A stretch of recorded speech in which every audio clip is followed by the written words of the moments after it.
কোন মাটিতে তৈরি রে তুই মা, কোন মাটিতে তৈরি রে তুই মা।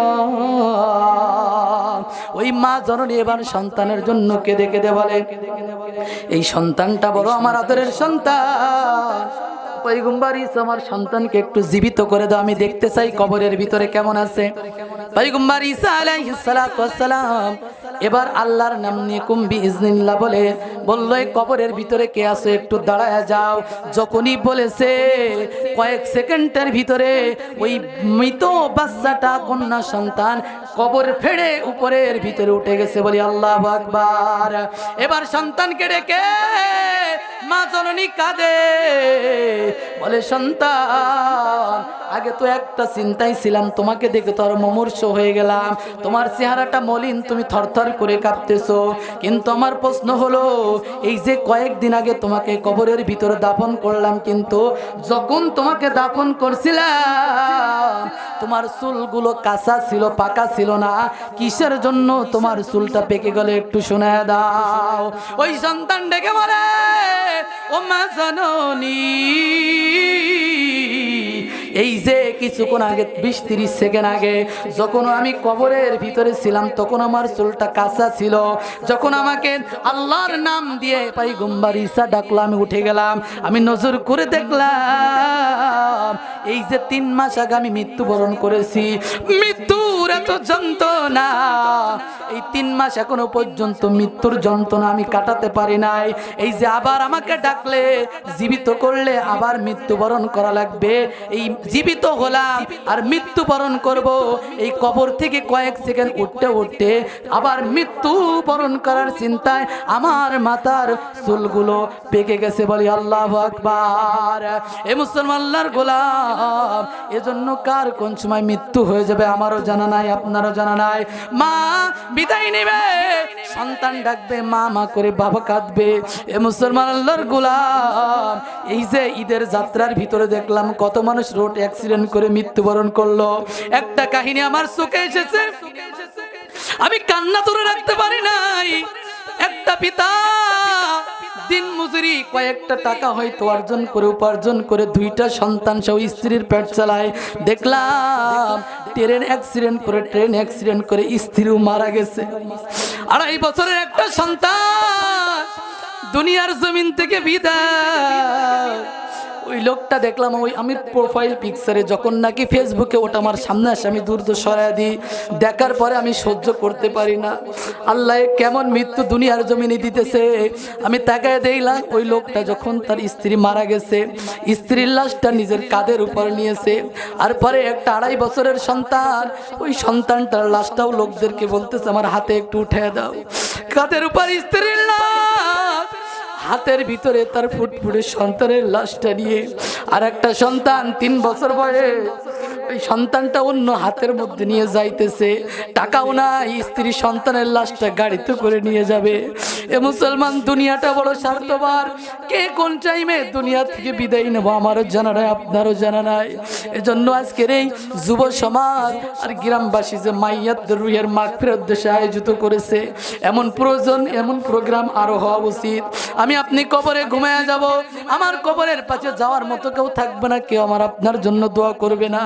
এমন গ্রামে যদি কিছু প্রোগ্রাম হয়, এখান থেকে মানুষ আমার আপনার জন্য দোয়া করবে, আর এই দোয়ার ওসিলায় আল্লাহ আমার আপনার কবরটাকে জান্নাতের টুকরা বানায়া দেবে। এ মুসলমানের জন্য হাতে ধরে পায়ে ধরে বলবো, আজকের থেকে আর নামাজ ছাড়বেন না, আল্লাহু আকবার, মাতা পিতার সাথে নাফরমানি করবেন না, পর্দার মা বোনেরা বেপর্দায় চলবেন না, স্বামীর অবাধ্য হবেন না, শ্বশুর শাশুড়ির খেদমত করবেন, কোরআন সুন্নাহ দিয়ে জীবন চালাবেন। মুনাফিকি যদি না হয়, 2টা হাত আমার আল্লাহকে দেখায় দেন, হাতগুলো উঁচু করেন, আল্লাহ হাতগুলো কবুল করে নেন, 5 ওয়াক্ত নামাজ পড়ার তৌফিক দান করেন, তোমার দিন মেনে চলার তৌফিক দান করেন, কোরআন সুন্নাহ দিয়ে জীবন পরিচালনা করার তৌফিক দান করেন। আল্লাহ যতদিন বেঁচে থাকবো ঈমান আমলের উপর অটল বিচল থাকার তৌফিক দান করে, সকলে বলি আমিন। সম্মানিত হাজিরিন, গরমের সময় যতটুকু আলোচনা করলাম, আল্লাহ পাক রব্বুল আলামিন আমাকে আপনাকে আমলে জিন্দেগি এবং পর্দার মা বোনেদেরকেও আমলে জিন্দেগি করার তৌফিক দান, সকলে বলি আমিন। এখন দোয়া হবে আমাদের মা বাবা, আত্মীয় স্বজন, আমারও বাবা নাই, অনেকের মা বাবা আমাদের আজকে জিসান আহমেদ সাহেবের আব্বা দুনিয়া থেকে বিদায় নিয়ে গেছে, তাদের সকলের জন্য বেরগোবিন্দপুর সমস্ত যারা কবরবাসী সকলের জন্য দোয়া হবে। আমরা সকলের কবর জিয়ারতের উদ্দেশ্যে বিসমিল্লাহ সহকারে সূরাতুল ফাতিহা একবার, সূরাতুল ইখলাস 3 বার, কয়েকবার দুরূদ শরীফ পড়ুন ইনশাআল্লাহ। আউযু বিল্লাহি মিনাশ শাইতানির রাজিম। বিসমিল্লাহির রহমানির রহিম। আলহামদুলিল্লাহি রাব্বিল আলামিন রহমানির রহিম মালিকি ইয়াউমিদ্দিন ইয়্যাকা না'বুদু ওয়া ইয়্যাকা নাস্তাঈন ইহদিনাস সিরাতাল মুস্তাকিম। পড়েন ভাই, সিরাতাল্লাযীনা আন'আমতা আলাইহিম গায়রিল মাগদুবি আলাইহিম ওয়ালাদ-দাল্লিন আমিন। বিসমিল্লাহির রহমানির রহিম। কুল হুয়াল্লাহু আহাদ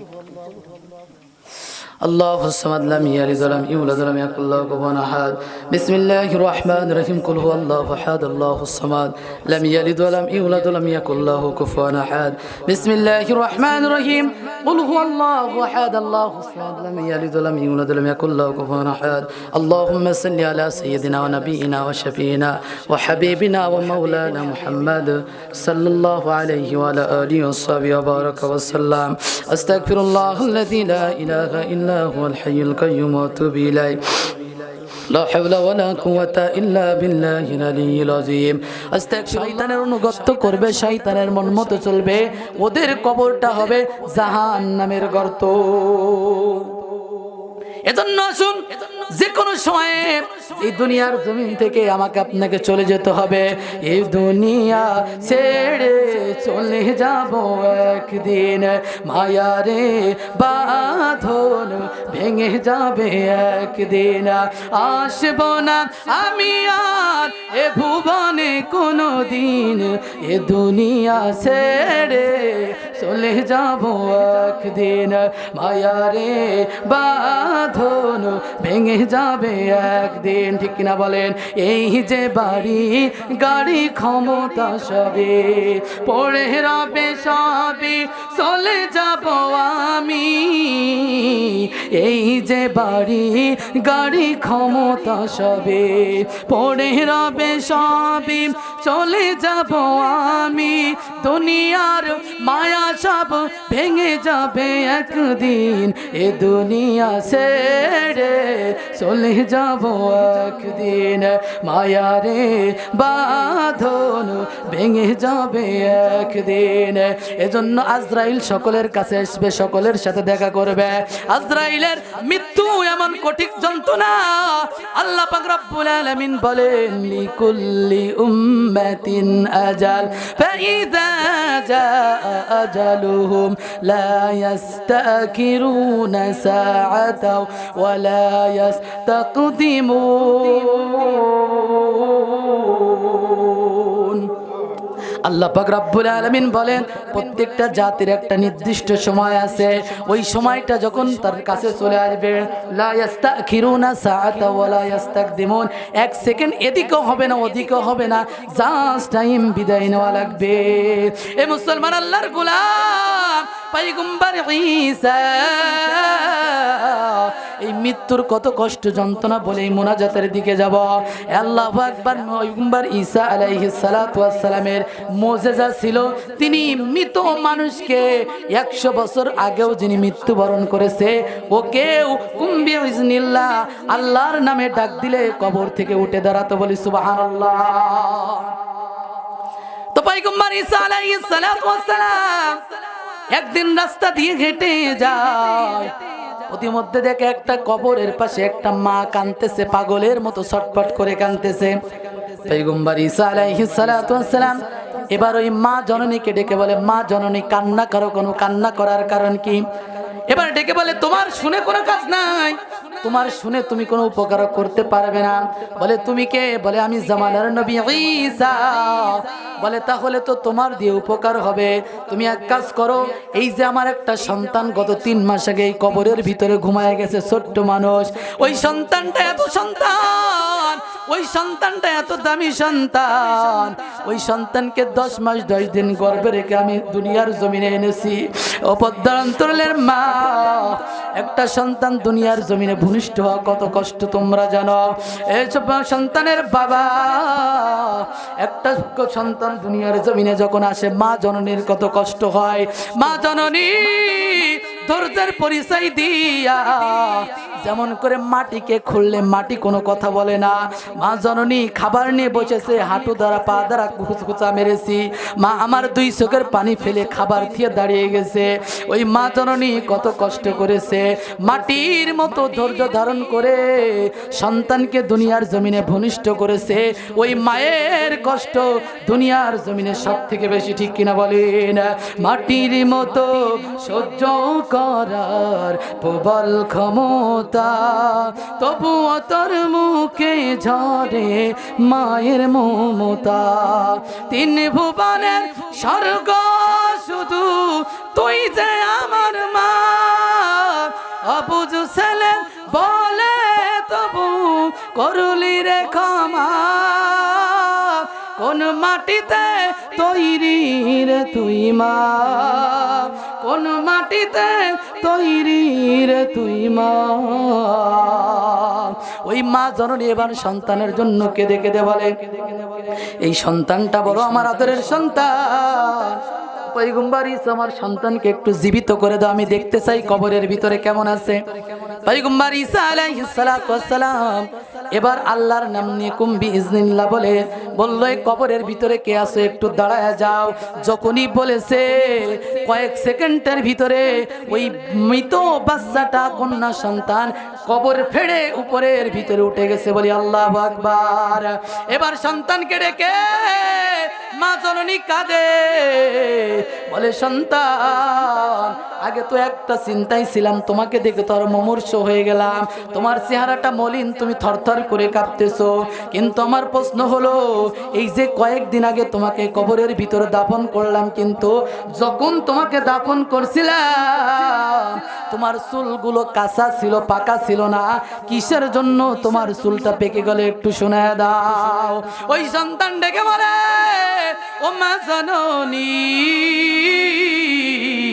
এই যে কিছুক্ষণ আগে 20-30 সেকেন্ড আগে যখন আমি কবরের ভিতরে ছিলাম তখন আমার চুলটা কাঁচা ছিল, যখন আমাকে আল্লাহর নাম দিয়ে পয়গম্বর ঈসা ডাকলো আমি উঠে গেলাম, আমি নজর করে দেখলাম এই যে 3 মাস আগে আমি মৃত্যুবরণ করেছি, মৃত্যুর এত যন্ত্রণা, এই 3 মাস এখনো পর্যন্ত মৃত্যুর যন্ত্রণা আমি কাটাতে পারি নাই।